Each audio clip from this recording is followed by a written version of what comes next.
Mesdames, Messieurs, bonsoir et bienvenue à ce programme voulu par le Conseil supérieur de la communication dans le cadre de l'élection présidentielle du 22 novembre 2020 au Burkina Faso. Ce soir, un candidat, un programme reçoit le président Roch-Marc Christian Kaboré, candidat à sa propre succession. Après 5 ans d'exercice du pouvoir, il est candidat pour un second mandat, certainement pour poursuivre ses chantiers. Ce soir donc, il est avec nous pour présenter et expliquer ses prochains chantiers. Monsieur le Président, bonsoir. Bonsoir. Pour conduire ces échanges, je suis avec Dieudonné Zoungrana. Dieudonné, bonsoir. Bonsoir Fousseni, bonsoir Monsieur le Président. Monsieur le Président, juste première question, c'est la dernière ligne droite pour cette campagne électorale. Comment le candidat Roch-Marc Christian Kaboré se sent à mesure qu'on s'approche du 22 novembre? Je dois dire que je suis très optimiste dans le cadre de cette élection. Et comme vous le dites si bien, nous sommes sur la dernière ligne droite. Et ayant fait quelque peu le tour des régions de Burkina Faso, je peux dire que j'ai été nourri par l'espoir et l'engagement des populations à se battre malgré toutes les contraintes que nous avons pour, je dirais, le développement de Burkina Faso. Je voudrais également dire que c'est été une occasion de communier avec notre peuple, justement, dans l'ensemble de cette perspective que nous traçons pour les 5 ans à venir. Et je dois dire que nous sommes très satisfaits, en tout cas, du travail que nous abattons sur le terrain après plusieurs meetings dans les différentes régions. Pour cet entretien, donc, on va commencer juste par un bref bilan de votre quinquennat avant de revenir plus largement sur votre programme. Dieudonné Zoungrana. Oui, effectivement, rétrospectivement, nous allons visiter en quelques minutes votre quinquennat finissant, à commencer par la sécurité. Alors, Monsieur le Président candidat, les attaques ont bien commencé avant votre mandat, notamment sous la transition avec celle de Samorogouan. Mais véritablement, c'est avec l'attaque du café Cappuccino que les terroristes ont signé leur arrivée sanglante dans notre pays. 5 ans après, ces attaques persistent. Comment expliquez-vous cela? Je voudrais simplement dire que vous êtes au fait de l'histoire de ce pays. Ce n'est pas à moi de vous refaire l'histoire parce que en son temps, lorsque il y a eu la transition et que par la suite, il y a eu le retour au processus démocratique qui a permis cette élection transparente, vous avez entendu comme moi les audios dans lesquels l'esprit de déstabilisation de Burkina Faso était mis en scène. Je ne voudrais pas revenir encore sur ces questions, mais je voudrais simplement dire que nous avons également hérité, il faut le dire, d'une armée qui n'était pas préparée à ce type de combat et qui, depuis 27 ans, n'a pas bénéficié d'un véritable équipement. Ça veut dire ceci. Nous avions la garde de sécurité présidentielle qui, comme le nom le dit, s'occupe de la sécurité du chef de l'État. Mais, en réalité, on a maintenu pendant 27 ans une armée plus de parade qu'une armée d'efficacité. Il a fallu, à la suite de cette attaque, travailler à réorganiser l'armée, à le rééquiper, à nous mettre en phase avec ce type de combat, qui est un combat asymétrique qui est mené sur le terrain. Donc, je veux dire que ces des questions de sécurité ne se règlent pas en quelques jours, mais la volonté manifeste qui était posée de déstabiliser le Burkina Faso, c'est une volonté qui a été engagée bien pendant la transition jusqu'à ce jour. Et je suis convaincu que nous avons déjà, malgré les difficultés que nous rencontrons, commencé à amorcer une passe positive dans cette lutte que nous menons contre le terrorisme. Depuis quelques temps, vous évoquez la stigmatisation et le repli identitaire comme les deux mamelles qui nourrissent ce terrorisme qui nous tenaille depuis un moment. Pourtant, ce peuple, celui qui est le vôtre, a pourtant vécu dans une mosaïque, une certaine symbiose. Comment on peut expliquer les raisons de cette déchirure? Cette déchirure, les raisons sont très simples. Vous savez très bien qu'une des activités du terrorisme, c'est justement de créer la fracture sociale.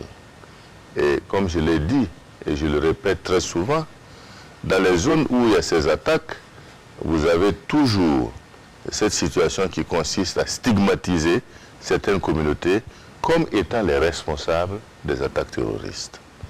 Nous disons qu'il n'y a pas une communauté seule qui est visée ou qui est concernée, disons, par ceux qui attaquent.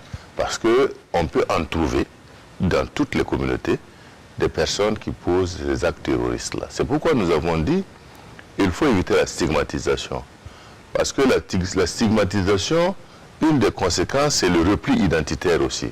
Parce que ces personnes se sentent donc, je dirais, isolées, écartées d'une nation pour laquelle ils ont décidé d'être les ressortissants. C'est pourquoi j'insiste en disant, toutes les communautés qui sont au Burkina Faso, nous avons pris l'engagement que la nation burkinabé est notre nation à nous, et nous devons travailler justement à resserrer les liens, mais à extirper les mauvais esprits qui sont dans chacune de ces communautés et qui travaillent à la consolidation, je dirais, des actes terroristes dans notre pays. Alors, Monsieur le Président candidat, pendant 5 ans, des Burkinabés ont appelé de leur vœu à la réconciliation nationale. On a vu un Roch Kaboré botter en touche ou se taire. Est-ce qu'à dire que pendant ce quinquennat, la réconciliation n'était pas votre priorité?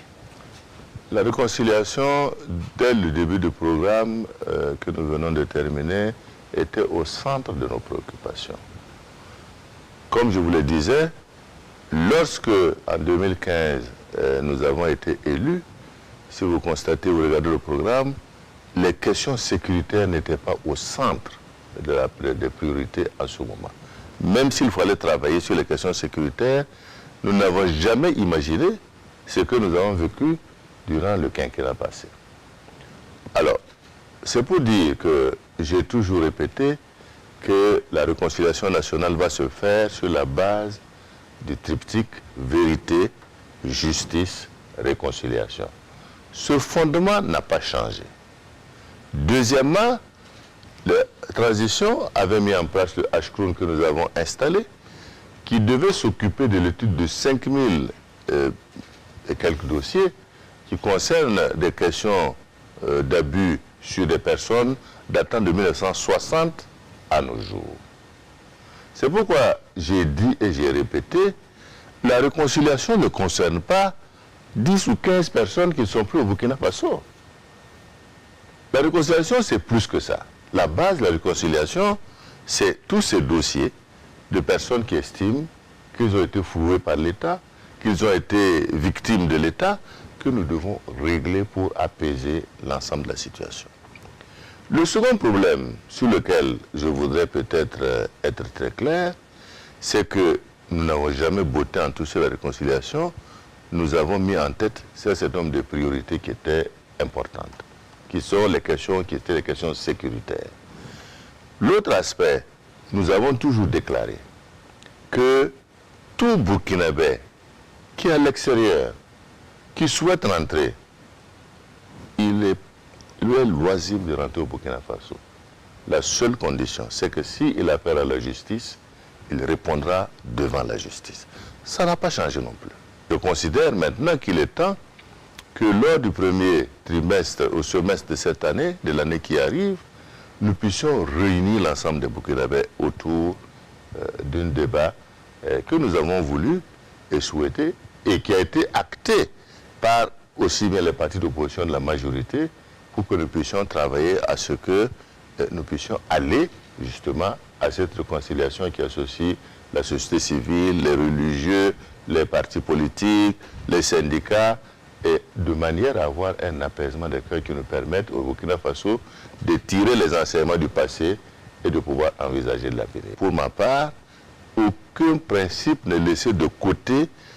Restons toujours sur la question du triptyque, c'est-à-dire donc vérité, justice, réconciliation. Ça n'a pas changé.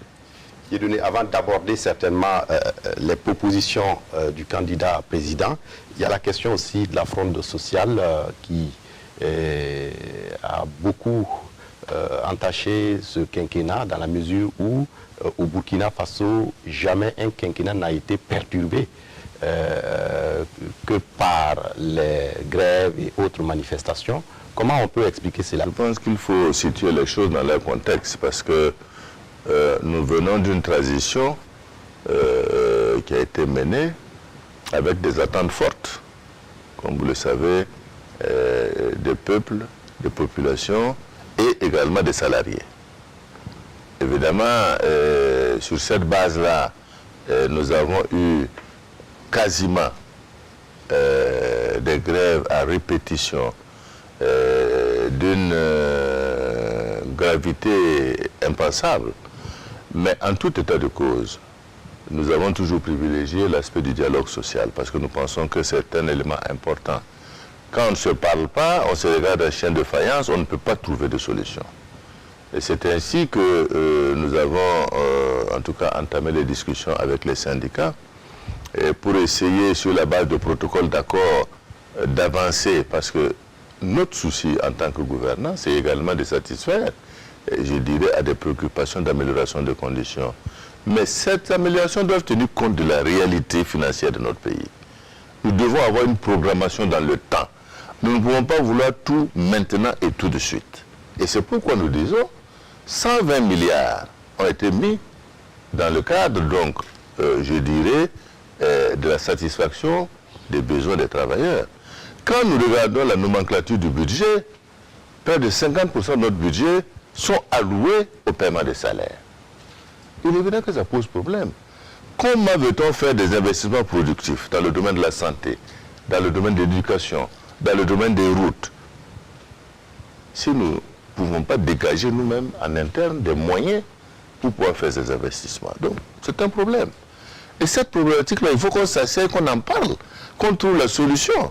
Sinon, quel que soit le régime qui succédera ou qui viendra, ce type de problème, ce sera un problème qui va plomber le développement économique et social de notre pays et l'amélioration des conditions de vie, non pas seulement des travailleurs, mais de tous les Burkinabés.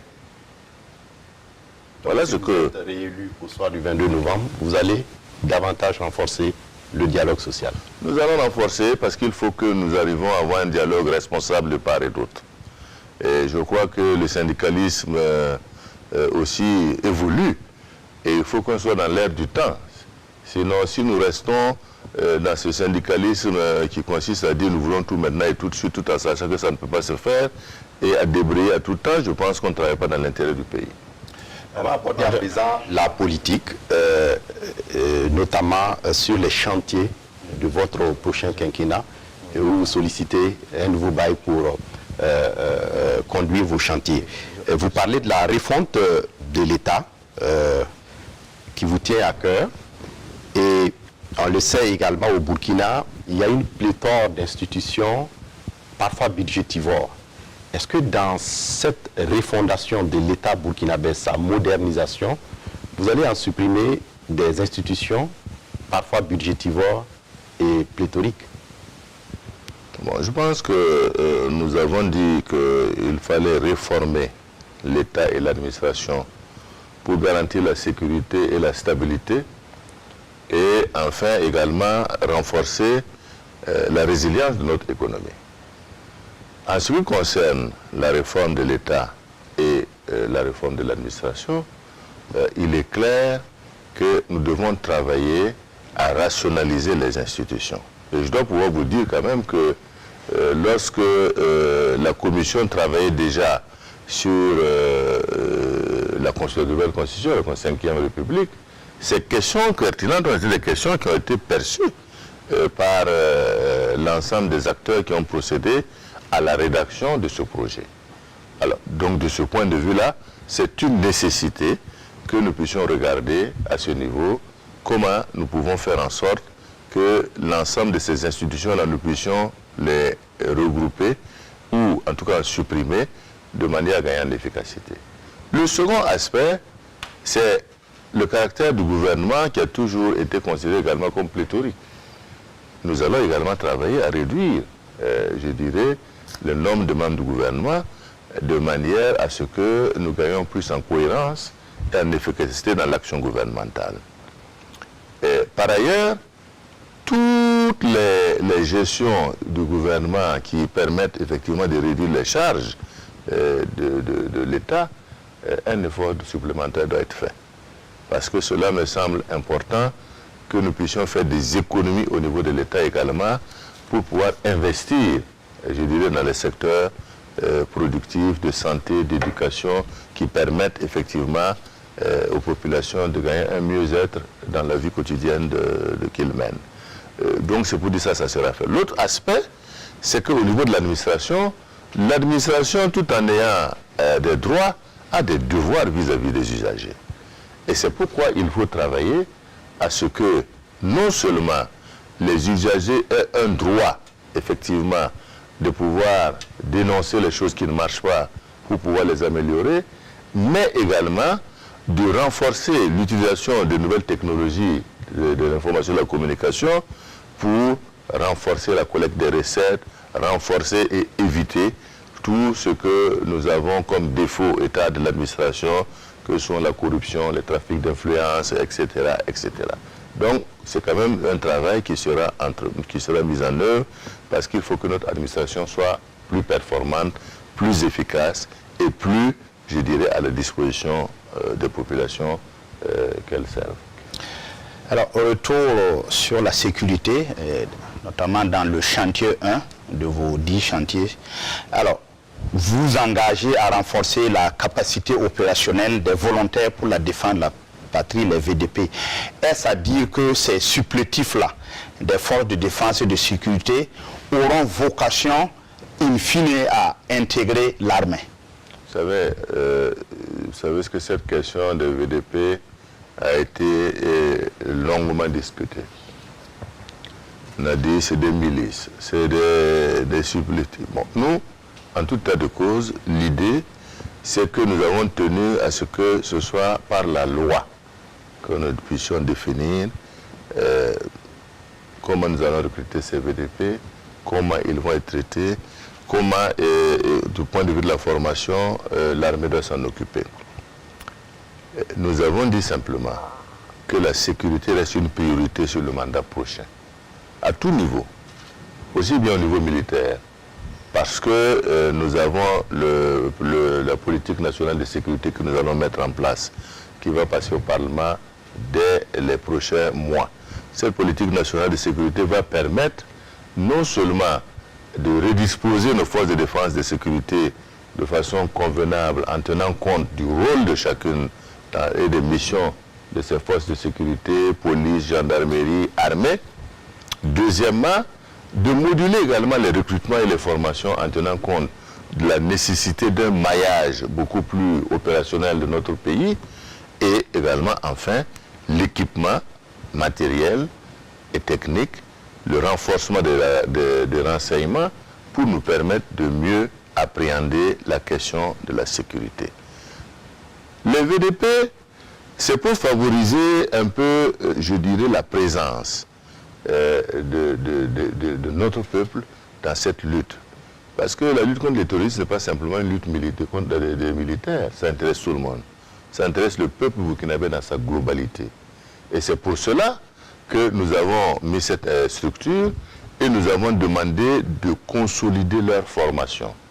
Ça veut dire ceci, formation pour l'utilisation des armes, comment il faut être engagé dans un combat quand nous combattons les terroristes, les questions qui sont relatives aux droits humains, il faut que ce travail également soit fait, parce que c'est des questions qui sont importantes et dans des conflits de ce genre qui sont des questions aussi récurrentes. Alors, donc, c'est un travail qui va être fait maintenant, comme nous l'avons dit, au terme de l'engagement, si nous avons la paix, nous ne disons pas que nous recrutons systématiquement les VDP dans l'armée, mais une fois que ça sera, on aura un peu plus de sérénité, on démobilisera un certain nombre et ainsi de suite, mais on ne maintiendra pas simplement de façon systématique le recrutement. S'il y a des bons éléments, il n'y a pas de raison qu'ils ne soient pas recrutés, mais ça ne serait pas systématique. Alors, l'actualité électorale a été rattrapée par celle sécuritaire, à preuve les soldats tombés à Tinakov. Alors, vous venez de parler tantôt de politique nationale de sécurité. concrètement, qu'est-ce qui sera fait pour quand même un peu circonscrire vraiment ces attentats-là et même, comme vous l'avez dit, dans le Sahel, récupérer quand même ces pans de notre territoire qui sont sous coupe réglée terroriste?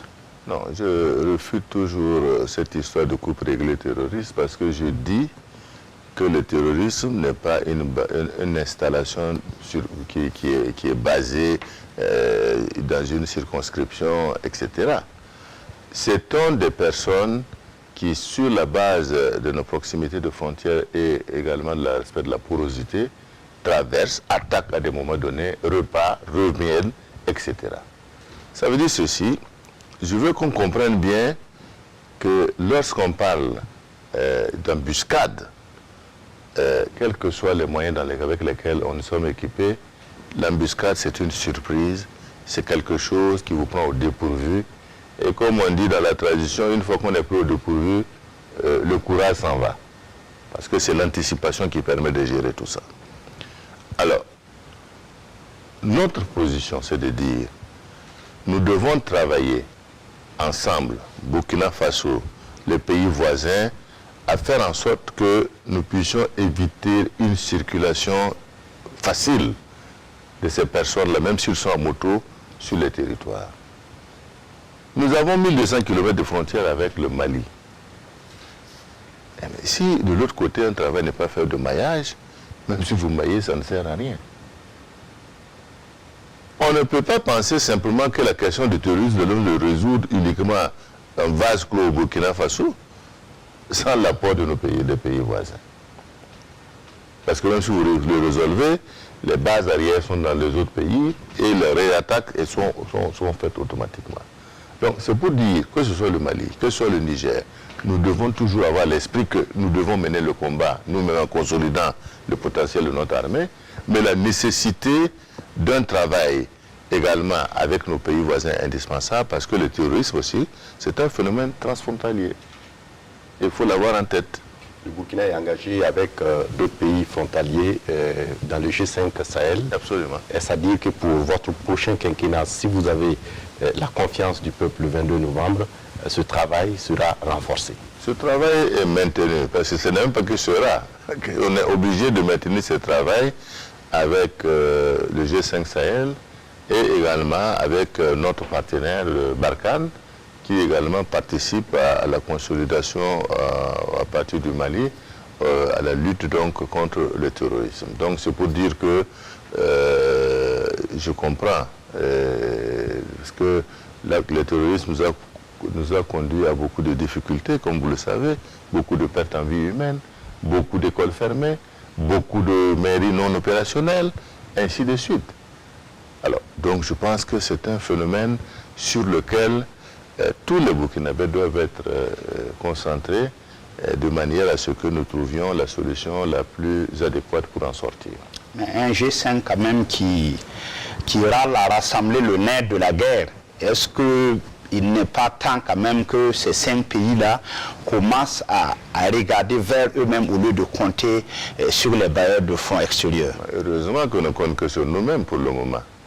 Parce que nous avons demandé depuis à l'ONU le chapitre 7 pour permettre de prendre en compte le financement pérenne du G5 Sahel qui a toujours été refusé. Aujourd'hui, bel et bien, ce sont les pays en toute souveraineté qui sont engagés avec leurs moyens, je dirais, dans l'activité du G5. C'est vrai, nous bénéficions parfois d'appui en moyens logistiques de nos partenaires, en formation également des partenaires des unités, mais je veux dire que de façon fondamentale et structurelle, ce sont les forces de défense et de sécurité des pays qui assument leur mission de défense de leur territoire. Durant votre mandat de 5 ans, on a espéré un passage à une 5e République au Burkina. Le basculement vers cette 5e République se fait par l'aval d'un référendum. Est-ce que c'est toujours d'actualité? Toujours d'actualité. Je dois dire que lorsque nous avons engagé le débat entre la majorité et l'opposition politique, cette question est revenue. Et on m'a donné un laissé mandat au président, au regard donc des priorités que nous avions, comme je vous l'ai dit, quand il faut être assis d'abord pour engager un référendum à l'époque où nous étions, entre, je dirais, les questions qui sont relatives aux problèmes de sécurité, les questions de front social, et maintenant nous sommes dans la Covid-19, il fallait que nous prenions le temps, et en tout cas nous sommes engagés sur l'année à venir à créer les bases, en tout cas que ce référendum puisse se tenir et que nous puissions enfin adopter ce texte consensuel qui a été donc élaboré par les différentes composantes du peuple burkinabé. Est-ce que ce référendum qui va nécessiter de gros moyens est réaliste, vu qu'avec la Covid-19, notre économie est déjà exsangue? Alors un référendum qui va coûter cher, est-ce qu'aujourd'hui c'est réaliste? Vous savez, la démocratie coûte cher. À ce rythme-là, je dirais que même l'organisation de l'élection, on peut se poser la question, est-ce que tout l'argent qu'on met dedans, c'est nécessaire?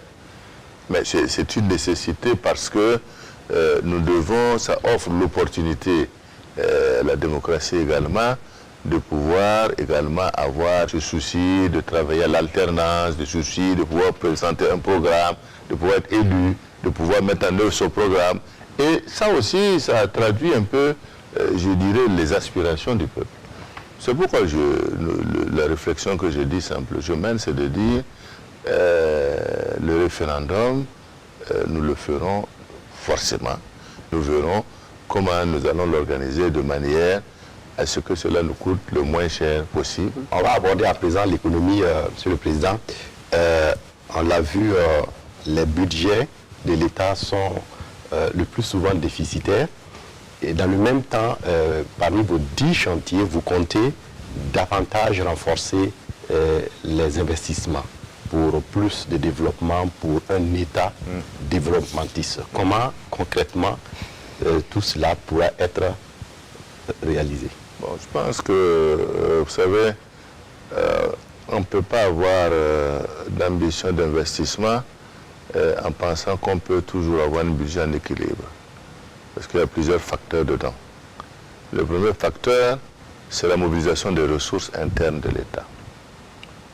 Si, je dirais, tous les travailleurs, tous ceux qui sont dans ce type de combat mettaient tout leur enthousiasme justement à la mobilisation de ces recettes, je pense qu'on aurait pu avoir des moyens, nous-mêmes, en interne, de pouvoir faire des investissements qui sont, je dirais, importants.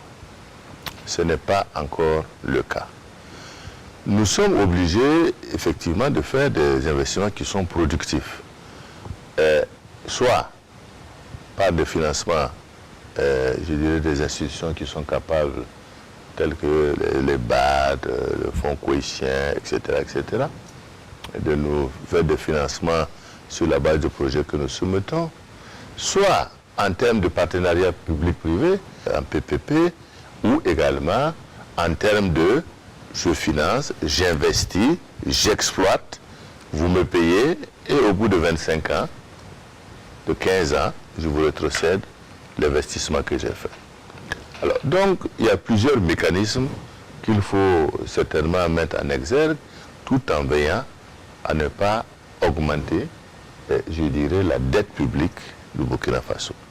Et je dois pouvoir vous dire que malgré tout ce que nous avons fait, le Burkina Faso reste encore un pays raisonnable en endettement et nous devons trouver effectivement ces prêts qui sont des prêts dont les taux sont les plus faibles possibles et qui ne gangrènent pas l'avenir de notre pays. Voilà donc ce que je voulais dire.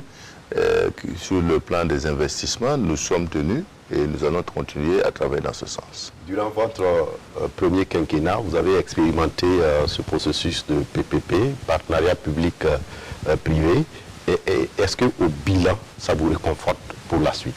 Ça nous réconforte parce que ça nous permet déjà de savoir l'expérience de la mise en place des PPP.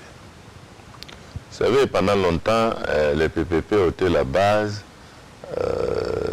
d'infrastructures, aussi bien routières, aussi bien ainsi de suite, dans un certain nombre de pays africains. Lorsque nous nous sommes arrivés, évidemment, nous n'avons pas exploité cette situation. Parce que nous nous sommes dit que c'est un mécanisme que nous ne maîtrisions pas. Et évidemment, nous nous sommes lancés, notamment dans l'énergie solaire, à vouloir effectivement faire des PPP. Et on a vu le temps que ça met sur les aspects juridiques, sur le cadre juridique qu'il faut mettre en place, ainsi de suite. Alors, aujourd'hui, nous avons une expérience. Je trouve que c'est une expérience qui est positive, qui doit nous permettre également de pouvoir avancer avec beaucoup plus d'efficacité, ce qui nous a permis également de donner à des secteurs privés les moyens d'investir eux-mêmes, de vendre l'électricité à la Sonabel, que nous allons racheter, de se rembourser, et après de laisser les installations à la disposition de l'État burkinabé. Donc, ça aussi, c'est un nouveau mécanisme qui est mis en place. Mais tout cela, c'est l'expérience. Parce que si vous n'êtes pas expérimenté dans ce domaine, évidemment, vous le voyez ça comme étant une porte de sortie qui est facile, mais en réalité, les règles juridiques, les règles techniques sont assez importantes et c'est pourquoi je pense que ces 5 ans nous ont permis d'avoir l'expérience et une meilleure maîtrise de cette question.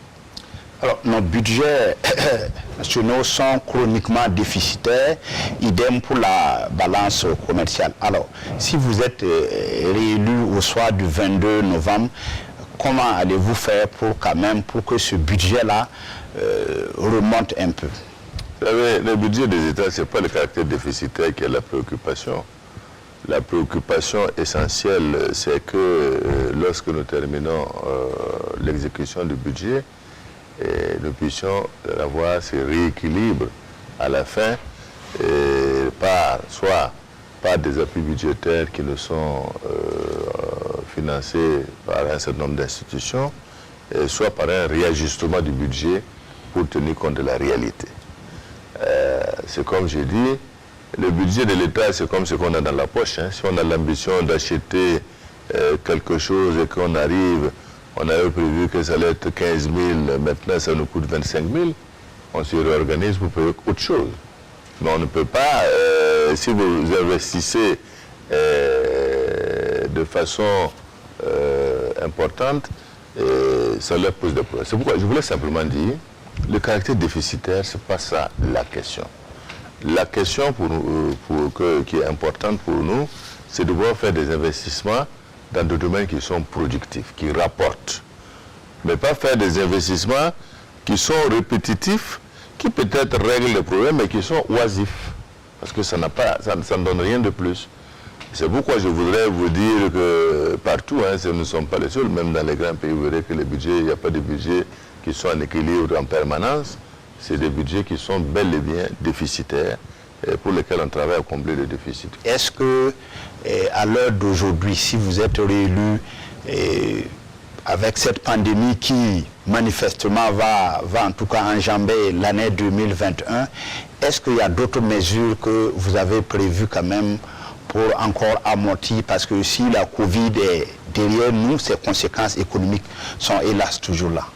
En tout cas, ce que je voudrais dire déjà, c'est dire que la Covid-19 a été une pandémie qui a mis le monde en grande difficulté. Et quand je dis le monde en grande difficulté, je veux dire que tous les pays du monde se sont pliés, ont subi les conséquences de cette pandémie-là. Alors, ce que je voudrais peut-être dire, c'est qu'au Burkina Faso, nous avons déjà pour le plan de riposte mis près de 178 milliards pour le plan de riposte au Burkina Faso. Et je voudrais insister sur le fait que nous avons fait des efforts énormes. Parce que nous sommes le seul pays où, jusqu'à présent, les tests, je dirais, sont gratuits. Ça veut dire que la charge de cette tête-là, c'est l'État qui la supporte. Et comme je dis, il faut que ça change aussi. Parce que c'est un poids qui ne sera pas possible de tenir indéfiniment. Quand vous allez ailleurs, tout le monde paye le test pour le faire, sauf dans notre pays. Le second aspect, c'est que face à cette crise, comme vous avez constaté, nous avons été obligés de revoir le taux de croissance du Burkina Faso, qui en moyenne était de 6,2% depuis 2016, à un taux de l'ordre de 2%.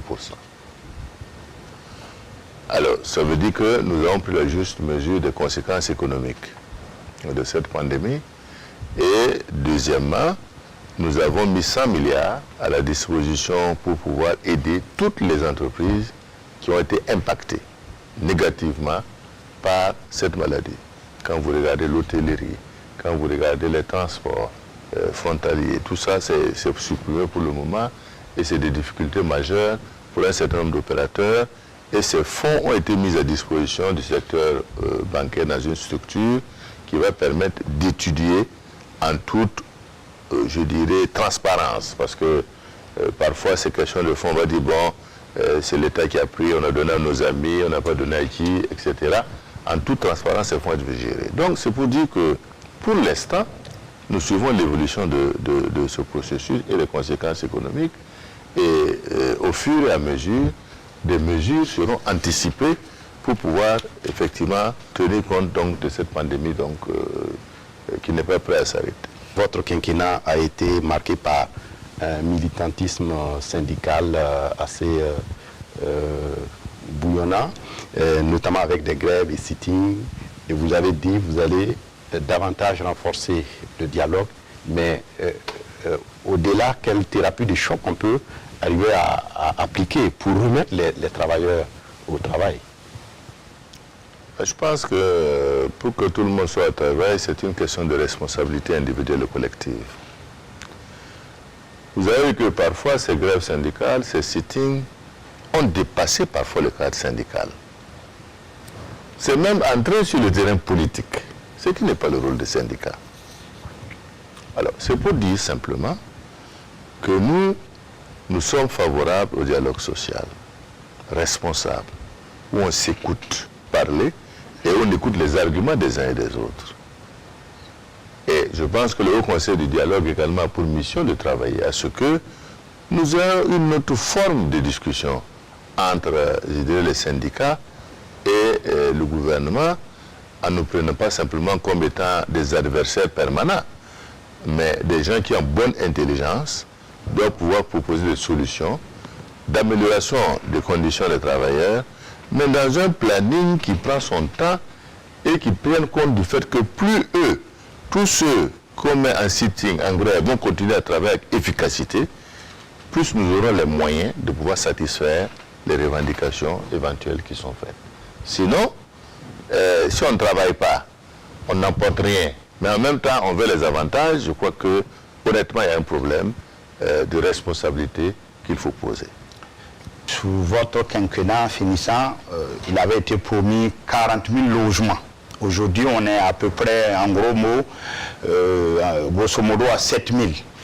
Alors, comment vous allez, en tout cas, agir si vous êtes réélu au soir du 22 novembre pour quand même résoudre cette question foncière là, qui est vraiment le petit caillou dans le soulier du gouvernement? La question foncière n'est pas un petit caillou, mais c'est un vrai caillou, parce qu'il est de deux ordres. Il y a d'abord la question de la gestion des mairies, la question d'octroi des terrains, qui reste une problématique qui est posée. Notamment, même si on a ouvert la possibilité de continuer à parceller dans un certain nombre de zones, Ouagadougou et Boubou ne peuvent plus, au regard des grands dégâts qu'on a pu constater dans cette situation. Cette situation pose d'autant plus de problèmes que les documents et les dossiers qui permettaient de faire ces vérifications, pour la plupart, ont disparu ou brûlé. Alors, donc, il est convenu que sur cette question foncière, puisque vous savez qu'au Burkina Faso, chacun a besoin d'avoir son terrain, de pouvoir y habiter, de pouvoir construire une maison. Nous allons dégager des terrains que nous allons parceller, organiser l'ensemble du système de circulation à l'intérieur, permettre à ceux qui ont été floués dans leur ancienne mairie de pouvoir avoir un terrain, ainsi de suite, ainsi de suite. Mais, c'est comme je dis, l'expérience nous montre que même quand vous donnez des personnes des parcelles à des gens, ils revendent les parcelles pour aller se remettre en non-loti. Il faut que ça s'arrête.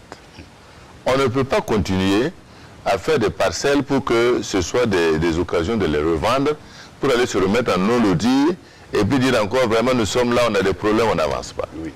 Donc, c'est pour dire simplement qu'il y a ce problème. Maintenant, la question du logement, je reconnais que là, la difficulté qui est née, c'est toujours la méthodologie de financement du logement social. Comment avoir les partenaires qui ont des moyens, les banques pour pouvoir suivre ces partenaires et leur permettre de faire un investissement tout en étant sûr qu'une fois que vous avez fini l'investissement, ou pendant que vous faites l'investissement, il y a des preneurs qui commencent déjà à payer petitement la prise de cette maison. Ça, c'est un problème. Deuxième problème, la question de l'insécurité étant devenue aussi, un certain nombre de partenaires ont retardé leur venue, mais je crois que c'est des questions qui sont toujours à l'ordre du jour sur le quinquennat prochain. Certains observateurs estiment que le programme national de construction de logements est un bon programme en soi, mais vous êtes venu trouver des textes parfois qui ne vous donnent pas une... Ça. Dans le programme actuel, c'est clair que on va procéder à la relecture de la fusion des textes. Il ne sera plus question pour une mairie quelconque de donner 400 hectares, 500 hectares à quelqu'un. Tout cela sera acté au niveau central, au niveau de l'État. Parce que aujourd'hui, comme vous voyez, tous ceux qui se disent des promoteurs immobiliers, c'est ce qu'ils ont fait. Entente avec les maires, les chefs de village, 400 hectares, 500 hectares. Et quand vous regardez jusqu'à aujourd'hui, il n'y a pas beaucoup qui ont investi dessus. Et ça, il faut que ceux qui n'ont pas investi, ils aient un délai, si ce n'est pas fait, on va retirer ces terrains-là pour cause d'utilité publique pour l'État. C'est parce que les terres appartiennent à l'État, c'est tout. Il faut qu'on s'assume et qu'on soit conscient que ces textes-là sont pénalisants et pour l'État et pour le Burkinabé de façon générale. Alors, l'enquête sur les mesures sociales, les MES du ministère de l'économie, table sur un taux de pauvreté de 36%. De 2000 à 2018, c'était de 44. Maintenant, on est... Bon, ça veut dire que le panier de la ménagère s'est alourdi. Pourtant, quand on entend la vox populi, ce n'est pas le cas. Est-ce que si vous êtes réélu au soir du 22 novembre, quand même, on va sentir que ce panier de la ménagère là va un peu s'alourdir davantage? C'est-à-dire que je pense que ça, c'est une rhétorique classique. Panier de la ménagère, je dirais, ça me rappelle toujours le Parti communiste français, quand Georges Marchais venait, que le débat était compliqué, il ramenait tout au panier de la ménagère qui a ceci, qui a cela. Je pense qu'il faut être objectif. L'effort du gouvernement est fait sur le contrôle des prix. La production agricole est assurée également au niveau du Burkina Faso. Et je dois pouvoir dire que nous devons saluer également nos braves paysans qui aujourd'hui ont fait que le stock de sécurité qui était de 30 000 est passé à 50 000. Nous avons demandé aux Burkinabés, consommons burkinabé. C'est ça qui doit être l'essentiel de notre politique. Comme vous avez dit avant, comme à la balance commerciale, ainsi de suite. Mais consommons burkinabé, produisons et exportons également ce que nous avons de positif dans notre pays.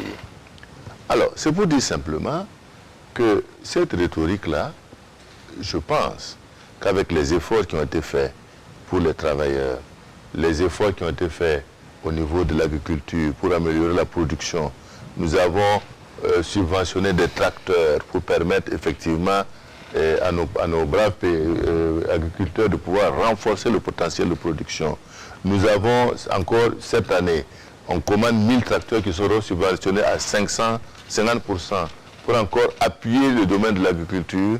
Alors 30% du budget de l'État sera consacré à l'éducation nationale, c'est dans votre chantier numéro 6, et à la formation professionnelle.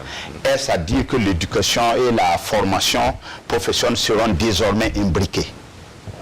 Non, pas forcément, mais en tout état de cause, c'est une question d'allocation des moyens pour assurer les missions. je ne veux pas vous donner la configuration actuelle du gouvernement, mais c'est quelque chose sur lequel nous réfléchissons. L'éducation nationale, déjà, c'est une charge qui n'est pas simple. Elle est lourde, parce qu'il faut veiller à la formation de nos élèves. Et comme vous savez, nous avons mis l'accent également sur la nécessité de la formation professionnelle. Permettre aux élèves de pouvoir très vite, pour ceux qui n'auront pas la chance d'aller dans des carrières plus longues, pouvoir être utiles à notre société et dans leur zone où ils vivent.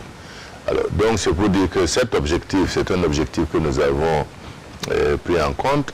Je crois que nous sommes déjà en bonne progression déjà sur le budget passé. Il s'agit pour nous de faire un effort supplémentaire, comme dans d'autres secteurs de la société, qu'on fasse un peu plus d'efforts pour marquer l'intérêt que nous portons à l'éducation, parce que l'éducation c'est la base. Plus on est construit, plus, je dirais, les questions de santé, les questions et autres se résolvent facilement. Monsieur le Président, on va aborder un gros sujet, certainement de votre prochain quinquennat, si vous avez la confiance du peuple le soir du 22 novembre, la question de la réconciliation. Vous prévoyez dans votre programme, dès le premier semestre de votre réélection, un forum national sur la réconciliation. On peut espérer que, quelque part, l'ancien président, par exemple Blaise Compaoré, pourrait faire son retour, plus d'autres exilés politiques. Concrètement, comment ça va se passer, cette question de la réconciliation? C'est ça que je vous ai dit. Il faut différencier deux choses. La réconciliation nationale, ce n'est pas simplement le retour de Blaise Compaoré ou le retour des exilés. C'est plus que ça. C'est depuis 1960 des préoccupations exprimées, des frustrations vécues, des personnes qui ont été tuées. C'est tout ça qui constitue le socle qui doit se fonder sur la réconciliation nationale. Je dis et je répète, nous avons déjà depuis quasiment 2-3 ans dit que tous ceux qui sont à l'extérieur, qui souhaitent rentrer, peuvent rentrer. La seule condition, c'est que si on a affaire à la justice, on répond au niveau de la justice. J'ai dit également que nous restons toujours dans la question vérité, justice, réconciliation. Alors, il est évident que lorsque nous allons nous asseoir en discussion au cours de ce forum que nous allons organiser, il faudra que nous trouvions des côtes mal taillées pour résoudre un certain nombre de questions. Parce qu'on ne pourra pas payer au franc réel ce que chacun revendique depuis 1960 à nos jours. Ça, c'est le premier point pour tenir compte des questions financières. Deuxième aspect, concernant les chefs d'État. J'ai dit les chefs d'État, pour qu'un chef d'État revienne dans son pays, il y a un aspect quand même préalable. Il ne peut pas s'élever et revenir comme si il n'a jamais été responsable du Burkina Faso. C'est pour cela que j'ai dit qu'il faut que ça s'organise en amont. Que si le Blaise Compaoré ou le président Zida, lui aussi qui est quelque part, veut revenir, ce soit d'accord, partir discuter, mais qu'on soit clair qu'ils rentreront, ils seront peut-être en résidence surveillée, mais ils répondront à la justice. Ça, oui, c'est clair. Il n'y a pas d'amalgame dessus. La justice, si on doit y aller, on doit y aller. Mais nous mettrons la forme du respect qu'il faut pour que, également, nous ne soyons pas pris à défaut de manquer de respect, je dirais, à des anciens responsables de ce pays, même s'ils doivent répondre devant la justice. Voilà. Alors, on ne fait pas de fixation sur le président Blaise Compaoré. Mais en 2016, déjà, je vous posais la question de savoir, c'était à Kosiam, lors d'une interview, est-ce que vous êtes prêt à prendre votre avion pour aller, par exemple, rencontrer Blaise Compaoré dans la zone des ambassadeurs à Abidjan? Vous avez dit non. 4 ans après, est-ce qu'il y a une petite inflexion? Est-ce que vous êtes prêt à le faire? Même si on dit qu'il n'est pas le seul, il y a beaucoup d'exilés, mais au premier rang desquels quand même, il y a Blaise Compaoré qui a dirigé ce pays pendant 27 ans. Est-ce qu'aujourd'hui vous êtes prêt à le voir avant tout préalable? De toute façon, je pense qu'à partir du moment où j'ai dit que tout retour doit nécessiter une préparation, les étapes de préparation se feront au fur et à mesure. La question n'est pas que ce soit Roch Kaboré qui arrive à Blaise Compaoré ou que Blaise Compaoré écrive. Ce n'est pas ça la question. La question essentielle, c'est effectivement que nous nous entendons sur le protocole qui consiste à dire que sur les choses qui concernent la justice, le protocole vérité, justice, réconciliation sera respecté. Que nous nous entendions que nous devons travailler à ne pas travailler dans l'humiliation des personnes parce que c'est quand même un ancien responsable du pays. Et que, à ce titre-là, il répondra à la justice dans des conditions tout à fait normales. Ça n'est pas de problème. Mais je crois que poser le problème de est-ce que je n'ai pas un problème personnel d'avoir avec Blaise Compaoré. Je suis venu à l'élection dans un pays où, évidemment, l'insurrection populaire a fait en sorte que Blaise Compaoré a été obligé de quitter le pays parce que c'était une insurrection populaire triomphante. À partir de ce moment, évidemment, un certain nombre de dossiers sur lesquels, lors d'une précédente réconciliation nationale, il avait été convenu d'amnistier l'ensemble des chefs d'État qui avaient exercé le pays dans ce sens et qui ont causé des actes, y compris, vous savez que ça a été déjà, cette amnistie était déjà des débats, puisqu'on a dit que c'était préparé pour une seule personne, étant entendu que pour les autres, soit ils n'étaient pas là ou ils n'étaient pas concernés. Alors, voilà donc la démarche qui a été suivie jusqu'à présent. Donc, de ce point de vue-là, nous avons pris cette décision et cette amnistie a été remise en cause au mois de la transition, ramenant tous les anciens dossiers encore à être réexaminés. C'est pour dire simplement que ce dossier-là doivent être réexaminés et ceux qui sont concernés seront concernés devant le tribunal de l'histoire du peuple burkinabé. C'est tout. Monsieur le Président, on va rapidement aller parce qu'il ne nous reste pas plus de 5 minutes pour terminer avec cette émission. Et dans le budget de l'État, moins de 5% est consacré à la culture. Et si au soir du 22 novembre, les Burkinabés vous renouvellent leur confiance, est-ce qu'on peut rêver plus d'investissement? Est-ce qu'on peut rêver de quelque chose comme le Louvre, comme le Kébali, comme la Bibliothèque nationale de France? Enfin, non, je pense qu'on peut rêver à des projets. Nous avons déjà des projets avec l'Inde de construction d'une grande salle qui pourrait servir de salle de spectacle, de salle de conférence, etc. Mais je pense qu'il faut rêver sur des réalités qui nous concernent maintenant. La culture, c'est un critère important puisque c'est le fondement même de notre histoire et de notre vie. Mais ce que je voulais dire, je ne suis même pas convaincu quand vous dites moins de 5%, que la culture est 1% même du budget de l'État. Officiellement, c'est moins de 5%. Donc, c'est pour dire qu'il y a un effort qui doit être fait pour déjà porter le budget à un niveau déjà qui évite que ce soit un domaine et un secteur où ça vivote. Et je pense que vous avez raison de le dire. Nous allons aussi bien sur la culture que sur les aspects du sport également voir un peu comment nous pouvons faire en sorte d'appuyer au niveau des différentes communes et de notre pays le développement du sport, des plateaux de sport, permettre aux jeunes de s'entraîner, d'avoir une meilleure sélection nationale de nos compétences et de pouvoir permettre au Burkina Faso d'avoir un rayonnement également international. Beaucoup de choses au niveau culturel peuvent être développées à mon avis. Monsieur le Président, en 2 minutes, est-ce que vous pouvez dire l'essentiel de vos prochains chantiers pour les Burkinabés si ils vous donnent leur confiance le 22 novembre? Je voudrais simplement dire que